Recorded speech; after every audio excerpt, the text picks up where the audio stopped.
I think music is a common language. We need no translation. Everybody can understand it if he's eager to do so. And classical music is a kind of common European heritage.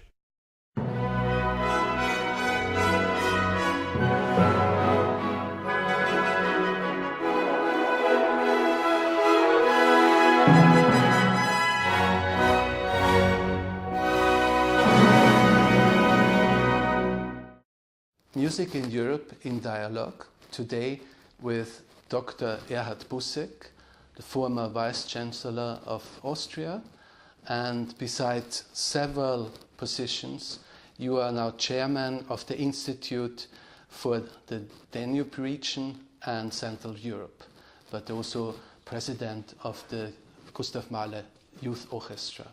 Dr. BUSEK, what means Europe for you personally? Europe is an experience. I think it is coming out of different sources of history, for example, old Greek philosophy, Roman law thinking, Judeo-Christian, the religion, Enlightenment, modernity, and it is a summary which we have to experience by education, by specific knowledge, and also by action. And so far, this Europe is composed out of different parts. The variety is big, but this variety is also a sign for unity. I think we have to know the whole length of culture to have a good knowledge about our Europe. The danger is that in the moment, I think we do not really know our neighbors. We have a lot of prejudges, okay? We know what the neighbors are doing horrible and. But as a nucleus, to know what is moving them, what is important, where is sympathy, what feelings are here connected, and what is also the cultural background, there's not enough done. It is a problem of education.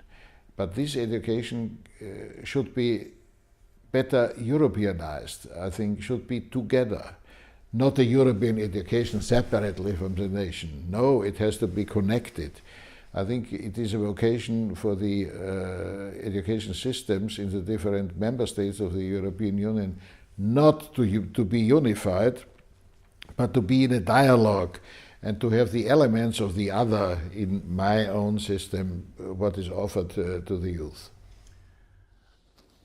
Do you think there's kind of common European identity existing? Diversity, you know, we have diversity, we have 28 different member states with their own culture, and you just said, you know, there is, everybody's focused on himself, but there is something in common. What does it mean concrete, this common European identity? The common European identity is a reality. I think it is a little bit artificial to make always divisions. I think if we are going through our life, if we are switching on the radio, if we're looking to the TV stations, we have a certain kind of common culture. Which kind of music is the everyday music you can listen, that's in reality in common, and we are living out of this. I think we are doing sometimes some efforts, I think, to divide, which are not necessary. I remember we had a huge battle, we Austrians, with the Germans. Is Wolfgang Amadeus Mozart an Austrian or a German? Which is a total nonsense, because in the time as he was born, Salzburg was independent, and it was neither Germany nor Austria. I think that's a total nonsense. Or I give you another example concerning literature. What was written in German is very much depending to a huge part on Prague, because there was a German Jewish minority also, and if you consider Kafka, Rilke, Werfel, and so on, I think you cannot consider this, what is it, Austrian literature, German literature. These divisions are in reality horrible. And the other thing is we are learning a lot, I think, out of this. I'm going to the situation which is a little bit embarrassing in the moment.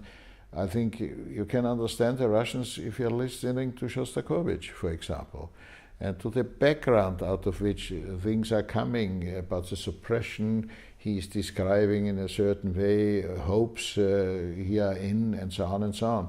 Also the deep mythology in Russia, you can have it by Buddhist Mussorgsky in his pieces. I think that's of extreme importance, but it has to be explained. And that's not happening enough. I think we are criticizing every performance, and he was singing quite well, and the conductor was an idiot, or whatever you can hear.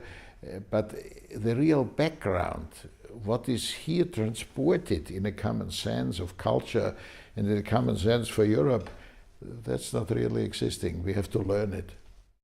Do you see music, or classical music especially, as a common language? I think music is a common language. We need no translation. Everybody can understand it if he's eager to do so. And classical music is a kind of common European heritage. Because if you are looking to all the different representatives out of the different countries, they are each depending on the other. The composers were in a certain way quite more international, as we are aware of this, but also those who are acting as a solist and so on and so on. They were traveling through Europe in a time where we had no airplanes and no rapid trains and so on and so on. I think this I'm always admiring very much, because it's created a feeling of a common sense. You are president of the Gustav Mahler Youth Orchestra. Can you tell us something about this project, or the idea, the vision which is behind this project, bringing young people, young musicians together? The founder of the orchestra, Claudio Abbado, who left us this year, founded the orchestra in a time where the Iron Curtain was still existing, but I think we had some rusty holes. So far he was very much using this, trying to create an orchestra out of the young generation.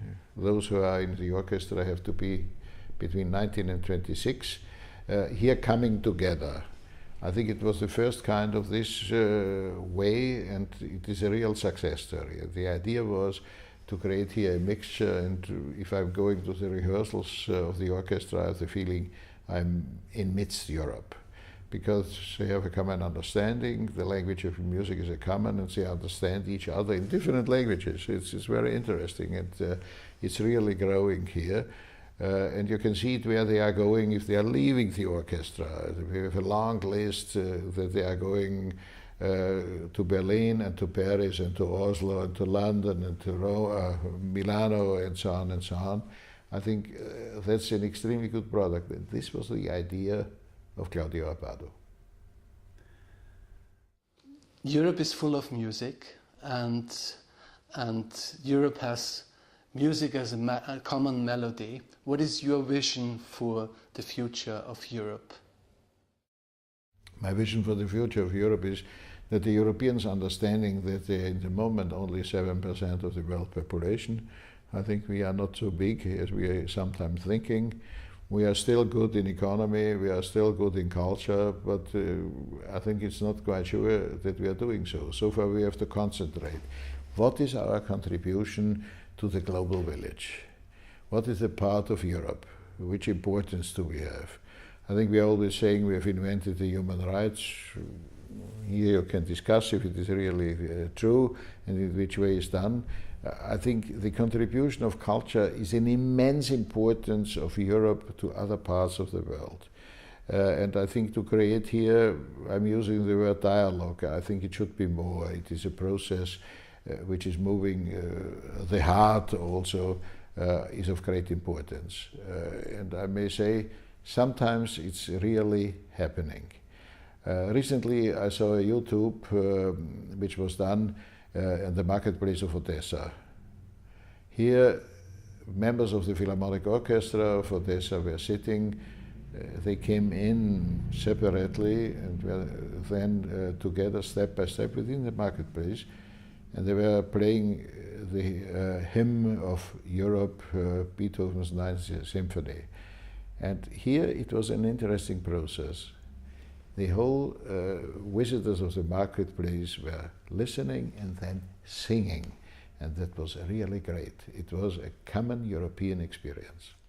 Dr. Busek, thank you very much for this conversation. Thank you, and all the best.